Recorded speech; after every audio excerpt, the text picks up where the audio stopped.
from Nebraska's trusted news source. This is Channel 8 News at 4:30.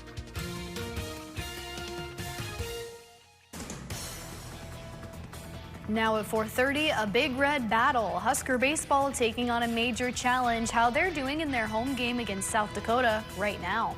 Plus, Bondi in the hot seat. The former Attorney General faces stiff questioning in D.C.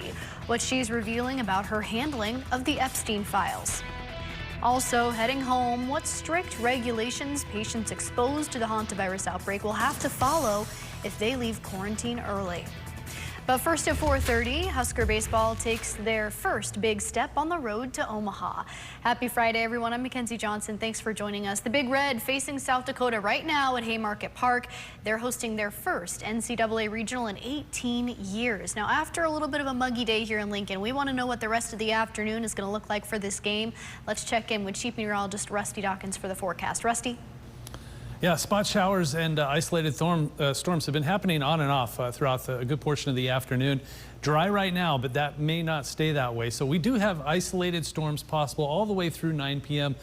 Eventually it will clear out. Hopefully they can get that second game in, but temperatures holding right around 70 degrees, give or take 1 or 2 degrees. Zooming all the way out, there's a lot of scattered showers and some thunderstorms here north of Lincoln, some thunderstorms south of the capital city. In fact, I'll zoom in on that one because this is headed towards Lincoln. Just a couple of spot showers here, isolated storms all over the place, but this little cluster right here, we'll see. Every storm has a little bit of a westward movement to it, and right now it is just basically right aimed at Lincoln, but if it can just turn left a little bit like all of the rest of the storms have, this one may miss, but there's more down here, so there's plenty to go around as we head through tonight. And it looks ominous, doesn't it? 27th and Yankee Hill Road, Honda of Lincoln Cam looking at plenty of cloud cover. No rain out there right now, but 79 degrees with that southeast wind at 13 miles per hour. Temperatures across the board. This explains why thunderstorms are trying to pop. We got a little warm, middle and upper 70s to around 80 for just about everybody. We're at 77 in Beatrice, but almost 80 in Lincoln, 80 in Nebraska City. With those dew points, it's muggy, middle and upper 60s to around 70 degrees. We'll take a closer look at that radar and see what the storms have in store for us through the rest of the weekend in a few minutes. Hey, what's going on, guys? How's everyone doing? I'll tell you what, I'm doing great out here at Haymarket Park, where the Huskers are underway their first regional home game in the NCAA tournament since 2008. Nebraska taking on South Dakota State in game number 1 of today. And boy, the weather seems to be doing okay so far, but if there's one thing that's for sure, this place is packed. The Big Red is out in full force, but we're going to have to see how this game goes. Hopefully the Huskers can start their postseason off with a victory. We'll have all the highlights and the recap from all the action tonight right here, and we'll talk more about the game on the news right here at 5 and 6 o'clock. All right, thank you, Jake. At last check, the score is 2-0 Nebraska. Well, Husker fans have a lot to look forward to, especially when it comes to the softball team. Nate Johnson tells us where they stand in their own tournament. Nate? Hey, thanks, Mackenzie. Last night was something special to watch. A game that Husker fans will not soon forget, and quite honestly is one of the most historic in program history. The Huskers pick up their first Women's College World Series win since 2002 behind the heroics of both seniors Hannah Cooler and Ava Cusack. Nebraska has now won 27 games in a row, prepare for an Alabama team that is one of the best in the tournament. A performance that cannot go overlooked from last night was Jordy Fromms, who pitched the entire night, throwing 133 pitches. When head coach Rhonda Revelle was asked if the thought had crossed her mind to take her out, she simply said no. Here was Cusack and Fromm after last night's win, and the mentality this team has been staying true to last night, tomorrow, and all season long. We don't really focus on how much we've won or how much we've lost, but every day is a new day, every inning's a new inning, every pitch is a new pitch. And so simplifying it as much as possible. I think the simpler you can make the game, the slower it becomes, and the more that you realize you're in control of. And so just doing our best to control that. I feel like I took a couple steps because it felt good off the bat, but I wasn't sure. And then I just threw my hands up hoping it was going out. And then I think the tears started coming around third, just seeing all of these girls just absolutely screaming. And I was like, there's just no way that just happened. Well, up next for Nebraska will be the Crimson Tide. Both teams have already won over 50 games. Nebraska will face Alabama Saturday at 6 p.m. and fans can watch on ESPN, and we'll have updates on the Now Local News app. We'll see you back here in the Sports Zone for the latest Husker talk, an update on Nebraska baseball, and more. For now, Mackenzie will send things back over to you. Yeah, thanks, Nate. What an exciting game to watch last night. I had a blast watching it from home. Now, we're following every angle of this tournament run. Our sports team has been staying on top of every home run and strikeout at the Women's College World Series on our Now Local News app. You can use the QR code there on your screen to download our app and make sure to follow along. Now, again, the softball team will play tomorrow night at 6 against the #1 seed, Alabama. New developments now on an emergency meeting held by the NU Board of Regents. That meeting happening behind closed doors this morning. Yes, I move that the Board of Regents go into closed session as authorized by Section 84, 1410 of the revised statutes of Nebraska for the protection of the public interest and to prevent needless injury to the reputation of persons who have not requested a public hearing. Now, right now, we don't have any details of what was discussed or decided, but we do know they're considering a new real estate acquisition for the university system. We're working to find out the details. As soon as we know more, we'll keep you posted on our Now Local News app on air and on our website, klkntv.com. Breaking now, former Attorney General Pam Bondi is back on Capitol Hill facing questions over her handling of the Jeffrey Epstein investigation. ABC's Armando Garcia has details on what she's telling lawmakers. Today, former Attorney General Pam Bondi in the glare of the Jeffrey Epstein case again, appearing before a House committee behind closed doors. In an opening statement claiming she released all documents required by the Epstein Files Transparency Act, testifying that she did not lead every aspect of the review of the files, but delegated oversight to then Deputy Attorney General Todd Blanche, now the acting Attorney General. During her last public appearance before lawmakers, Bondi growing combative. You're a failed politician. You don't tell me anything. I did tell you. Today's interview not under oath and not video recorded. I just want to be very clear that we continue to be incredibly disappointed of the decision to not have this interview videotaped and then released to the American public. Epstein survivors today confronting House Oversight Committee Chairman James Comer. Survivors' names over and over and over were exposed, yet we see time and time again perpetrators' names have been redacted when they shouldn't have been. Well, are we going to get some answers about that? I hope so. Those are the questions we're going to ask. And you know, we're doing this. We want justice for the survivors. And, if there are questions at the conclusion of this that weren't asked that you all felt should be asked, then let us know and we will get those questions answered. One Epstein survivor trying to confront Bondi as she arrived on Capitol Hill. We have always just wanted some baseline humanity from Pam Bondi. We wanted her to turn around and see our faces. We did try to sort of like push our way through just to catch her eye for a moment, and you know, she didn't acknowledge us whatsoever. Late today, Bondi denied blaming acting AG Blanche for any perceived Epstein case shortcomings, saying on social media his ethics are beyond reproach. Armando Garcia, ABC News, New York. Now to the war in Iran. President Donald Trump holding a meeting in the Situation Room of the White House to decide on a deal. Trump posting to social media this morning saying he's meeting with advisors to make a final determination. He wrote, among other stipulations, Iran must agree they will never have a nuclear weapon or bomb, and the Hormuz Strait must immediately be open without any tolls or restrictions on traffic. Trump says all mines laid by Iran in that waterway must also be terminated. Right now, it's unclear if Iran has agreed to Trump's terms. New at 4:30, Lincoln police sharing the results of their efforts to keep school zones safe for kids. LPD says officers made 105 traffic stops within 2 weeks of their campaign around school zones in Lincoln. Now you can see the data here on your screen right now. This was from May 1st through the 14th. Officials say most of the offenses were drivers going too fast, some even going more than double the speed limit. LPD says their goal was to keep kids safe from the time they arrive in school to when they leave. Officers worked overtime to monitor school zones throughout the city during morning drop-off and afternoon dismissal times. The primary objective of this initiative was to curb dangerous driving behaviors, reduce speed, and ensure pedestrian safety where children are most vulnerable. The campaign was funded by a grant from the Highway Safety Office of Nebraska Department of Transportation. Well, still ahead at 4:30, mission milestone in Southeast Asia. The life-saving extraction of a man after a week-long rescue operation. Why 6 others might have to stay in that cave for a couple more days. And one man feeding the team. Meet the owner of a small business who's serving meals to Huskers to prepare them for their games. Why he says good food makes all the difference. That's coming up, all new at 5 o'clock. Stick with us.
Breaking now, a major milestone in the days-long efforts to rescue miners trapped in a cave in Southeast Asia. Rescuers successfully getting at least one person out of the cave in Laos. Now, this comes after the soil collapsed in on the miners, trapping them now for a week. 6 people are still inside that cave. Here's ABC's Jacqueline Lee with the details. This is the moment one of the miners trapped in a cave in Laos finally emerged from underground today. 7 men got stuck in the cave 10 days ago while looking for gold. Heavy rain and flash flooding blocked the entrance. Celebrations outside the cave this Wednesday when rescue divers first found 5 of the men. 2 others are still missing. A Thai rescuer posting a video of himself in the cave delivering food and water to the men.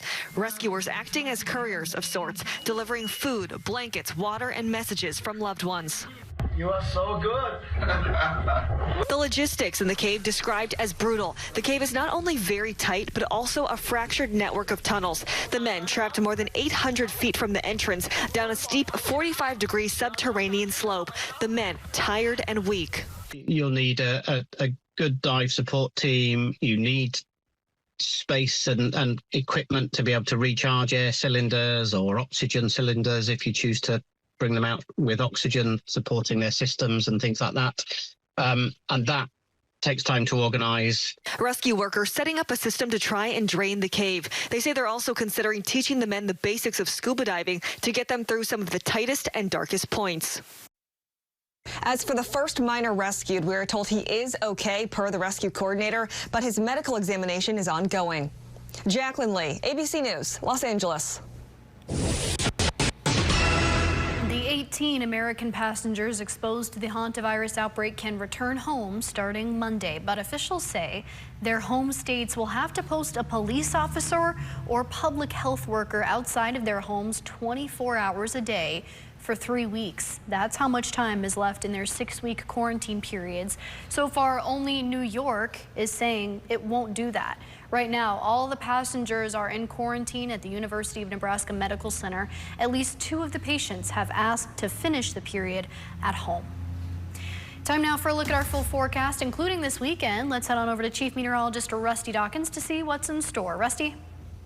Looking at the next several hours and really the next several days, we're not going to be rain-free for the totality of the entire weekend, but we will have rain-free periods. So you notice our precipitation chances as we head through very early Saturday morning, they kind of go up and down here and there. So we do have chances for storms. It depends on where you're at and exactly what time of day it is. So keep your head on a swivel. That'll do. Temperatures will eventually fall. We're at 79 right now in the Lincoln area. We'll hover in the middle and upper 70s and then slowly drop off into the upper 60s by early tomorrow morning. The wind speed should be less than 10 or 15 miles per hour, so the wind gusts may be a little bit higher than that, especially while the sun is still up and then eventually dropping down to around 10 or 15 miles per hour for the overnight. It was pouring earlier. It's still sprinkling a little bit in the Beatrice area. I'm hoping a car drives by because at 6th Street and Perkins on our Shones Roofing Cam, there's a huge puddle. Of course, we're not going to see any cars coming from. I needed to come from that direction down this way because there's a big puddle right there, and it just splash. Fine. I tried. Okay, so we're going to zoom in on a couple of different spots. Now we have this line of storms right here. Everything's moving from south to north. Pockets of storms here over west of O'Neill, but this one right here, this one has my attention because it's headed to the north. Now most of these storms have had just enough of a westward push. Notice this one down here, it's trying to move north and west too. So we'll see, but it's kind of expanding, and we're in like the 5th or 6th inning at Haymarket Park in Lincoln, so they're keeping a very close eye on that pocket of storms in Gage County. It's about an hour and a half away. Worth keeping an eye on. Spot storms out there too, in and around York, one headed towards Seward. Lincoln, maybe a sprinkle or two. Here's some stronger storms between Columbus and Fremont, headed north and west towards Creston. So there's storms out there. But look at Lincoln, a mixture of clouds and sun, a little bit of a breeze. 48th and Cornhusker Highway on our ABC Seamless Cam. So the storms are out there. We'll detail more about the weekend coming up at 5 and 6. All right, thanks for keeping us updated, Rusty. New at 4:30, mortgage rates are on the rise, meaning those in the market could be spending more for their dream house. Maribel Gonzalez breaks down the numbers and what's driving them up. Buying or refinancing a home just got more expensive. The average 30-year fixed mortgage rate rose to 6.53% this week, marking the highest level in 9 months, according to Freddie Mac. The rates just went up over the last week pretty sharply. And when that happens, there's a whole bunch of houses that people might have been able to afford, and now that affordability is a lot more challenged. Before the war in Iran, average mortgage rates briefly dropped below 6% for the first time in more than 3 years. If you're talking about a 1% rise in your mortgage going from 5 to 6%, that can mean hundreds of dollars a month. Still, mortgages are lower than they were this time last year. The nice thing about our mortgage system is if you get that 30-year mortgage and your rate is 6.5 today, and then rates drop down to 6, you can refinance. The median existing home sales price reached a high of more than $417,000 in April, according to the National Association of Realtors. For first-time home buyers, we know it's a very difficult housing market, not only saving for a down payment, but then they're encountering a housing market with very limited entry-level inventory. But if you're ready to make the move. When we look at mortgage interest interest rates, it's important to note that that's a national average and your individual finances are really going to be the make or break in that scenario. So making sure that you're working on your personal credit score, making sure you have money in reserves. I'm Maribel Gonzalez reporting. For Channel 8 News, I'm Andrew Ward. Nebraska is middle of the road when it comes to paying for health care. Wallet Hub taking a look at the states that spend the least and most on health care around the country. Nebraska coming in at a modest 27th place. Wallet Hub says people in Nebraska spend about 6.9% of their paychecks on health care. That's nowhere near Alaska, where people spend more than 10% of their paychecks. The worst mark in the country. Utah has the lowest mark at 5.1%. Time now for a look at what's trending on our website, klkntv.com. Here's Channel 8's Mark Fisher. How's it going, everybody? I'm Mark Fisher, and we're back with another segment of what's trending on klkntv.com.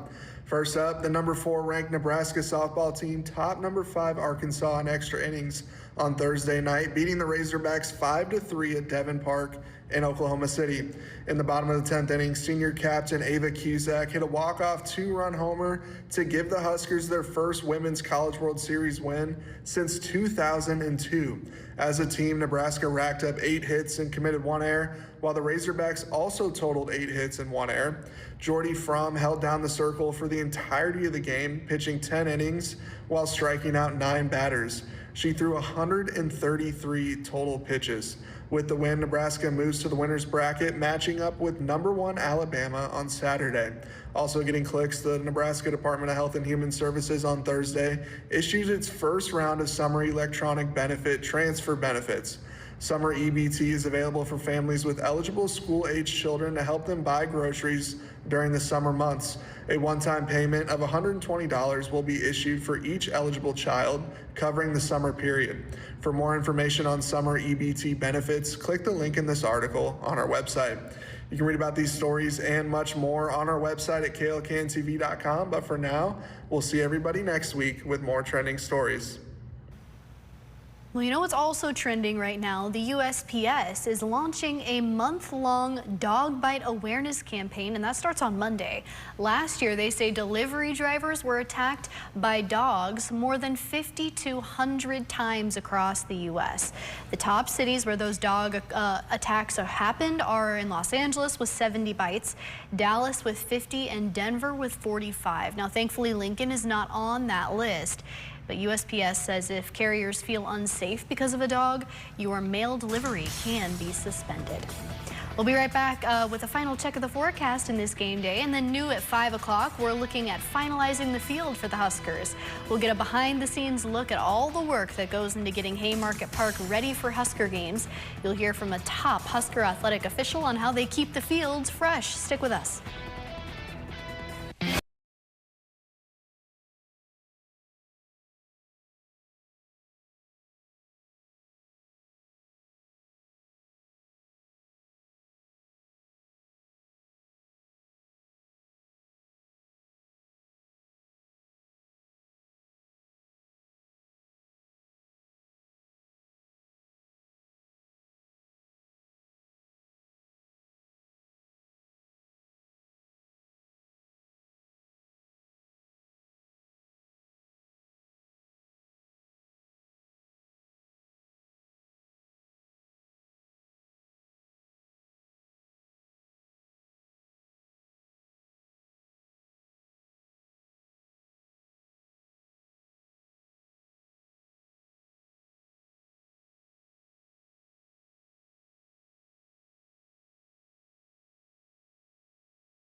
All right, let's get our final check of the weather here now at 4:30. Chief Meteorologist Rusty Dawkins. Rusty, take it away.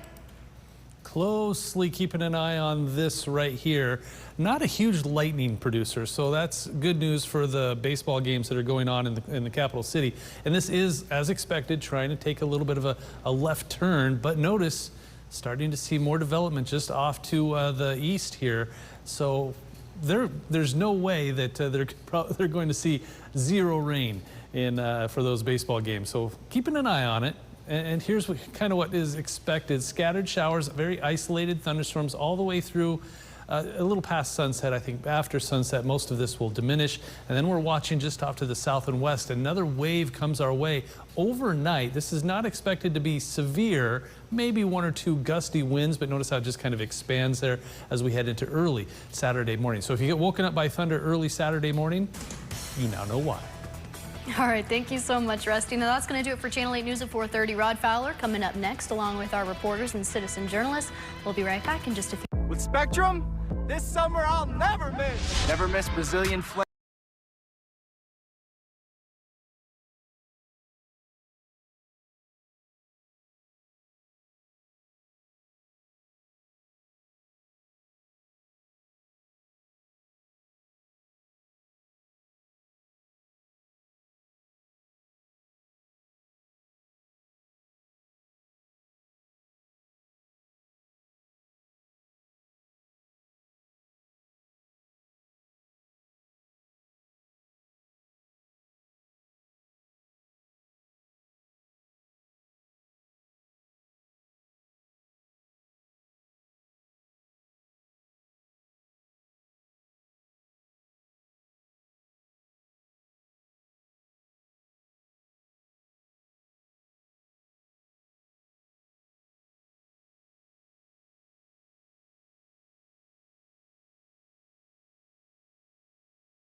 From Nebraska's trusted news source, this is Channel 8 News at 5. Two Husker teams hoping to dominate the diamond. Ava swings and tries this one to center. Johnson going back. It's good. It's good.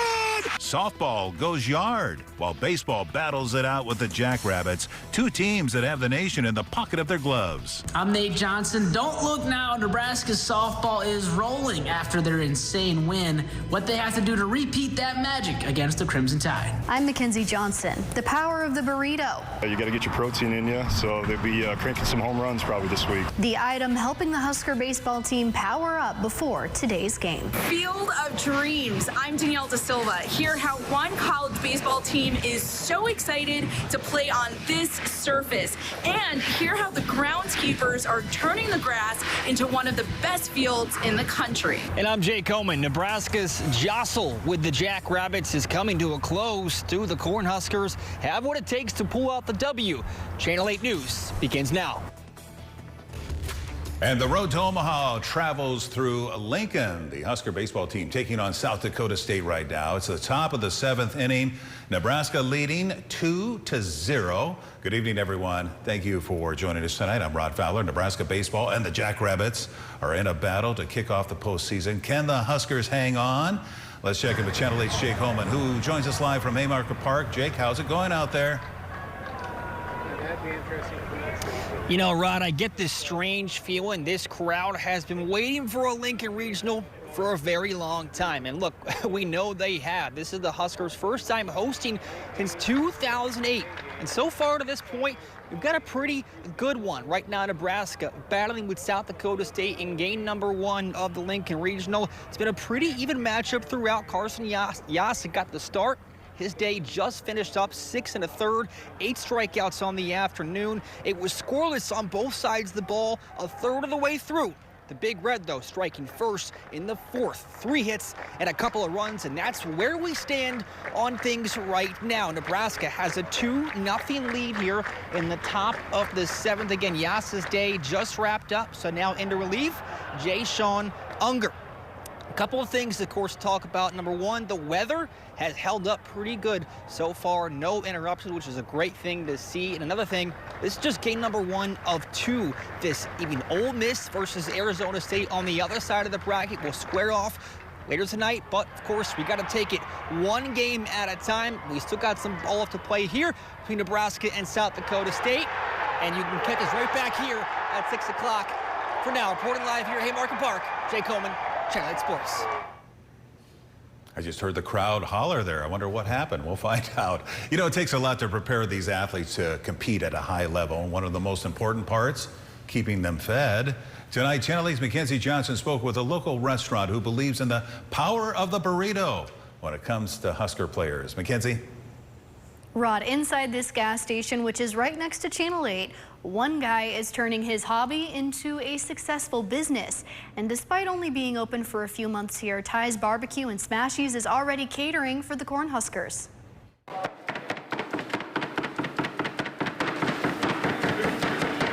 A small kitchen in South Lincoln making big strides. And the owner says it was all sort of by accident. I just started cooking out in the parking lot, and people started liking my barbecue, so I thought, hey, let's get a food truck. And from there, things taking off for Ty. He's got 10 employees helping him, and he tells me they go through about 5,000 pounds of meat each week. Their crew's filling these warmers just to have them emptied almost immediately. Take a look at the kind of lines that form in the Super C gas station, with customers waiting for a taste of his food. Every day I come here thinking this is a dream driving up, because I never thought we'd be pushing this much food out. Now, Ty's food is getting even more publicity. The Husker basketball team first reaching out, asking him to cater a meal. And this week, he's catering for the baseball team, too, ahead of the NCAA tournament. They've been killing it this year, so I was really excited to, support them and give them some good food. They loved the brisket, egg and cheese burrito, breakfast burrito we make in the morning. We also gave them our loaded and classic, which is sausage, egg, cheese, hash browns. When it comes to the future of his food, Ty says he's just along for the ride. I don't know. I'm just enjoying every day. I'm having so much fun coming to work. I never really thought it'd be this big, and it's just awesome. So I'm just enjoying it every chance I can get. Now, Ty tells me every time his team has catered for the Cornhuskers, they've actually gone on a winning streak, so they've come up with the slogan, the power of the burrito. He hopes this is a good sign for what's to come during Nebraska's run in the NCAA tournament. Reporting in the studio, Mackenzie Johnson, Channel 8 News. Keep that string going, Ty. Thank you so much. Let's take a live look through our tower cam right now. Chief Meteorologist Rusty Dawkins has been keeping an eye on playing conditions for the baseball team all day. Rusty, I saw you at 4:30. You have that cell coming up from Gage County. How's it look right now? It's trying to make its way towards the capital city. We'll see. I think it's going to take a little bit of a left turn, which would benefit those that don't want rain in the capital city. But those that do want rain, well, there's more chances out there. Here's the forecast. forecast. As we head through tonight, storms are going to be possible all the way through 9 p.m. and then they start to let up as we get past sunset, and especially as we get towards the midnight hour. Now, looking outside right now, this is kind of what it's looked like all day, just a mixture of clouds and a little bit of sunshine. More sunshine means a more unstable atmosphere, so if we see more peaks of sunshine, we could see more storms later on. But zooming in here real quick, look at all those lightning bolts, and there's that one right there, headed just north of Beatrice. This is trying to turn left a little bit, and every single storm has been doing that. So keeping an eye on that, but there's also another storm forming just southeast of the capital city, so there's plenty out there.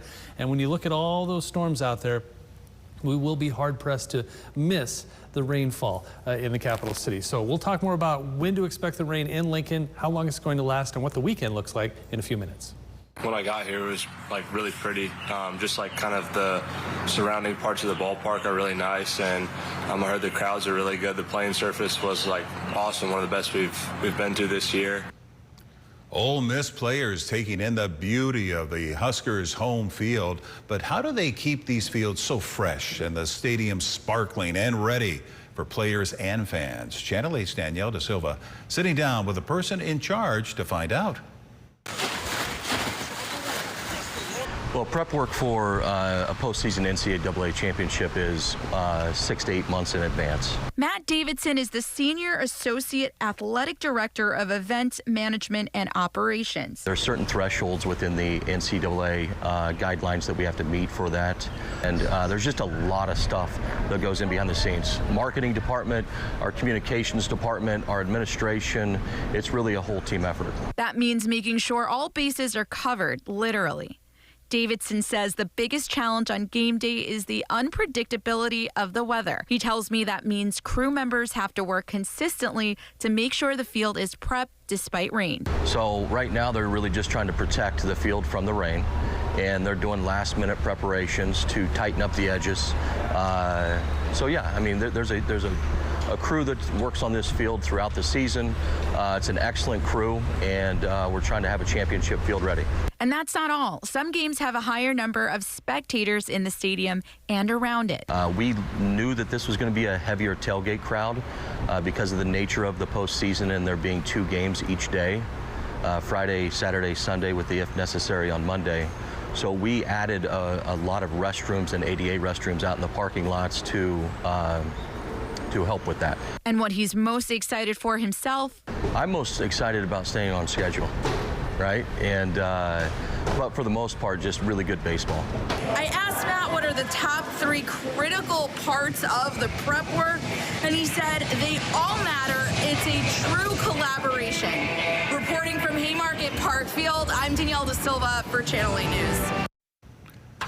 All right, thank you, Danielle. Let's talk about Husker softball now. The team is one step closer to swinging at a championship game. Runner in scoring position with 1 out. Oh my gosh.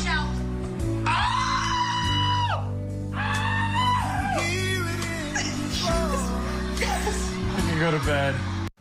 I can go to bed now. Game 2 is all thanks to that walk-off wonder. Husker basketball player Connor Asigian staying up late last night, like many of us did, with Husker Nation to watch the exciting conclusion of the softball game against the Razorbacks.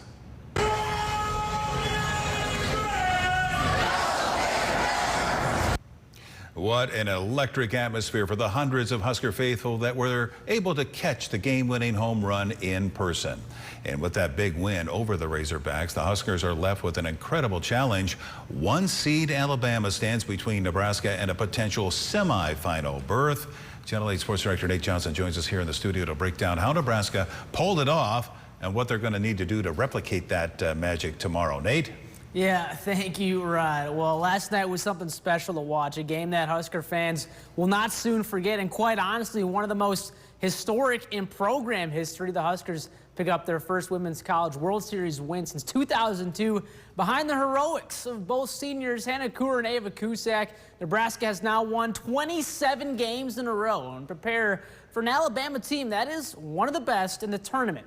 A performance that cannot go overlooked from last night was Jordy Fromms, who pitched the entire night, throwing 133 pitches. When head coach Ron Revelle was asked If she crossed her mind to take her out, she simply said no. Here was Cusack and Fromm after last night's win, and the mentality this team has been staying true to last night, tomorrow, and all season long. We don't really focus on how much we've won or how much we've lost, but every day is a new day, every inning's a new inning, every pitch is a new pitch. And so simplifying it as much as possible. I think the simpler you can make the game, the slower it becomes, and the more that you realize you're in control of. And so just doing our best to control that. I feel like I took a couple steps because it felt good off the bat, but I wasn't sure. And then I just threw my hands up hoping it was going out. And then I think the tears started coming around third, just seeing all of these girls just absolutely screaming. And I was like, there's just no way that just happened. Well, up next for Nebraska will be the Crimson Tide. Both teams have already won over 50 games. The Huskers will face Alabama Saturday at 6 p.m. Fans can watch on ESPN. We'll have an update on our Now Local News app. We'll see you back here in the Sports Zone. And really quick, an update for Nebraska baseball, 2-1. Top of the 7th right now. Huskers have a 1-run lead. For now, the Rod will go ahead and send things back over to you. All right, a close one. Thank you so much, Nate. As we're looking forward to Saturday, we have to keep our eyes on the Oklahoma City weather, right? Here's a live look at OKC. It's sunny. Doesn't look too bad out there right now, but what will it be like for game time tomorrow? Meteorologist Dominic Ferraro has been keeping tabs on this for us. Let's get it over to him. Dom?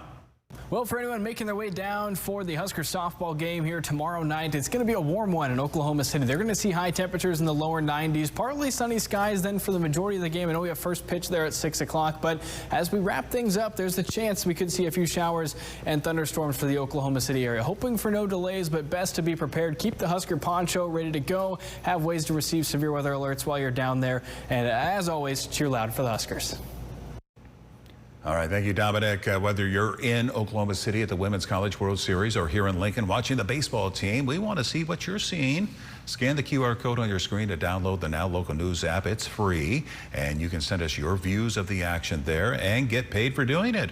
Our team here at KLKN will also be posting real-time updates of the games there first.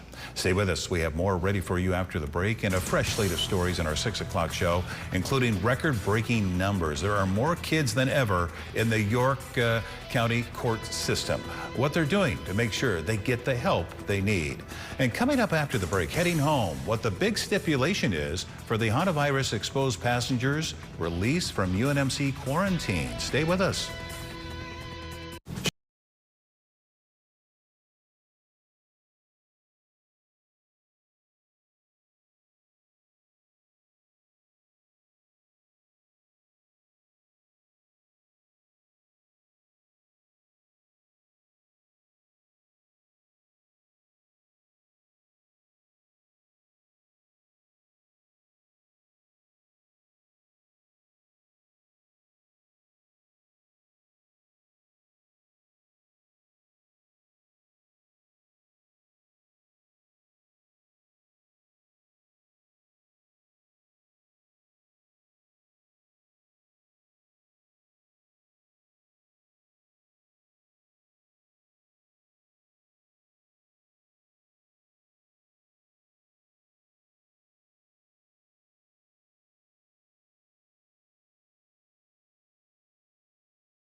Breaking now, a massive update for the people quarantining inside UNMC. The American passengers who were exposed to the hantavirus are being allowed to return to their homes on Monday.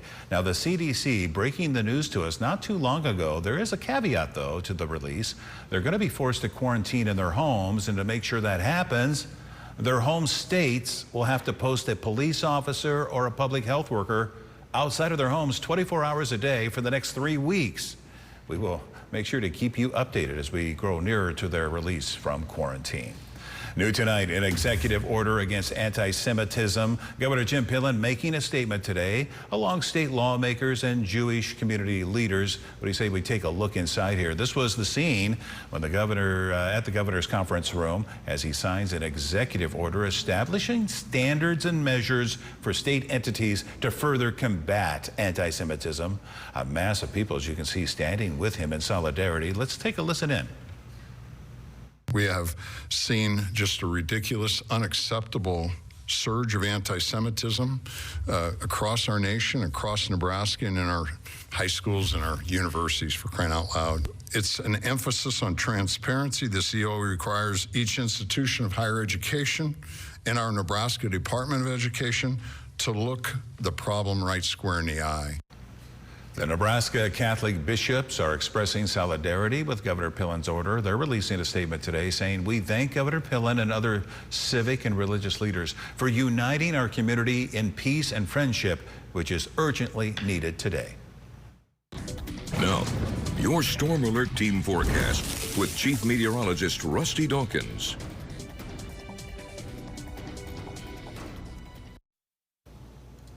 The thing about these storms today is they won't last long. There's quite a few of them out there, but they're relatively small. And the one that just went through Beatrice is one of the bigger ones. And you can see dropped quite a bit of rainfall. Ooh, splash. There was a huge puddle here earlier, and I think it's since kind of gone by the wayside. But yeah, there's a pretty good storm out there, which we'll look at here in a minute. Temperature-wise, first, setting the stage, 70s and 80s, 81 in Lincoln. So we bumped up a few degrees warmer than forecast, and that allowed the atmosphere to kind of get bubbling. And that's why we have some storms out there. But 60s and 70s and 80s, 60s and 70s for dew points. We're at 70 in York now, 68 in Lincoln, and 69 in Beatrice. So there's a lot of moisture in that atmosphere. The wind is a little variable, kind of depends on where you're at. Most of it's out of the southeast, but look at Lincoln, it's out of the north. So there's some storms rumbling through that area too. But 10 to 15 or 20 miles per hour for everybody. So let's get to the satellite and the radar, shall we? There's quite a few clusters out there from Omaha north towards Columbus to the north and west, and then a cluster of storms here between Valentine and O'Neill. Most of the state is quiet. It's just where there happens to be a baseball game going on. There's a big cluster of storms that rolled through Beatrice, is now headed right towards Lincoln, and even some spot showers. No lightning out of this yet, but some spot showers trying to pop up in and around Lincoln. We'll look at that a little more closely here in a second. But this, I've been watching all of these storms just kind of fade to the west a little bit. This one keeps churning its way towards Lincoln. You can see it's trying to pull left, but then it reforms and continues its right up Highway 77, just directly towards Lincoln.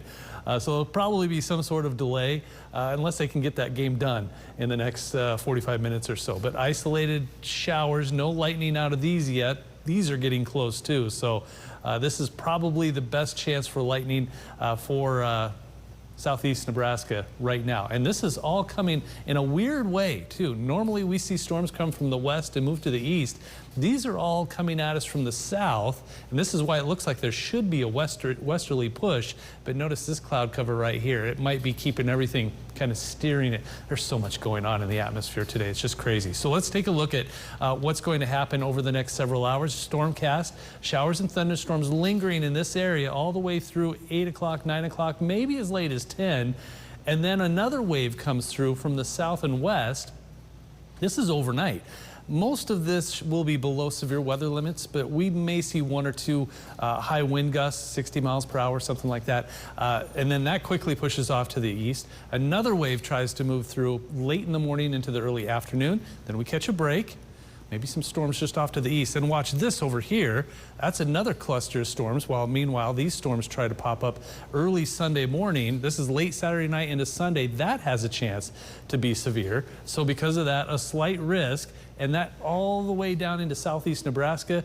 And part of that is because this line of storms very late Sunday night into Monday, another line of storms tries to form in eastern Nebraska. So because of that, Sunday also has a marginal risk. So the severe weather threat is highest in northwestern Nebraska as we head through Saturday, but much of the state could see 1 or 2 strong storms with that marginal risk over the weekend.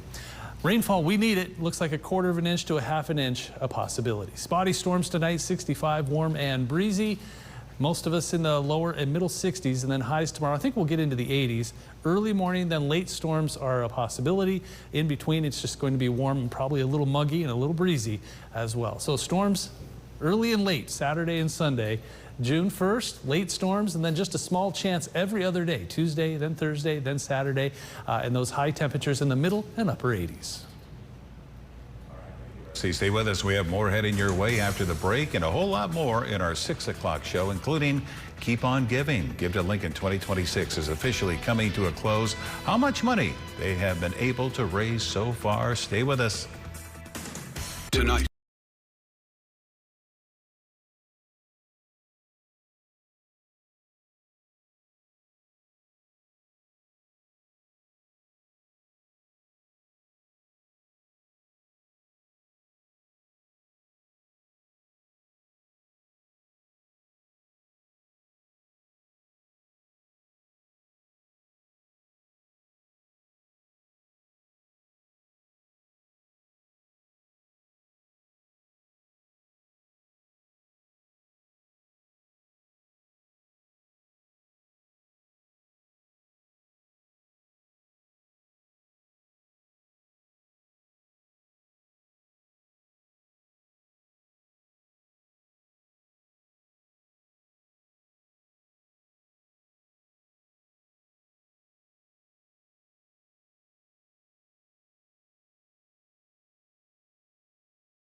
Nine times out of 10, I'm usually excited for thunderstorms like this because they're non-severe and they're really good for areas that need the rainfall. Unfortunately, there's a lot going on outside right now, and if you happen to know anybody at that that baseball game in Lincoln, you may want to give them a heads up, or they probably already know. But scattered showers all over the place from Lincoln over to Seward and York. There's a line that's forming there.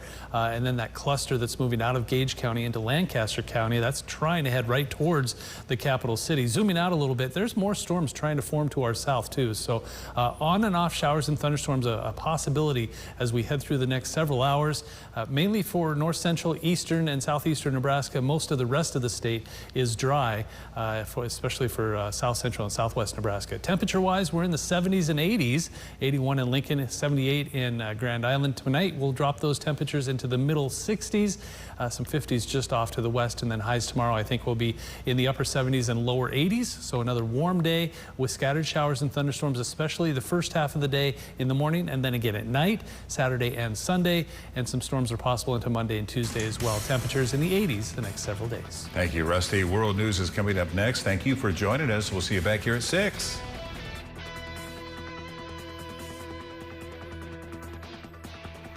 Closed captioning on Channel 8 Eyewitness News.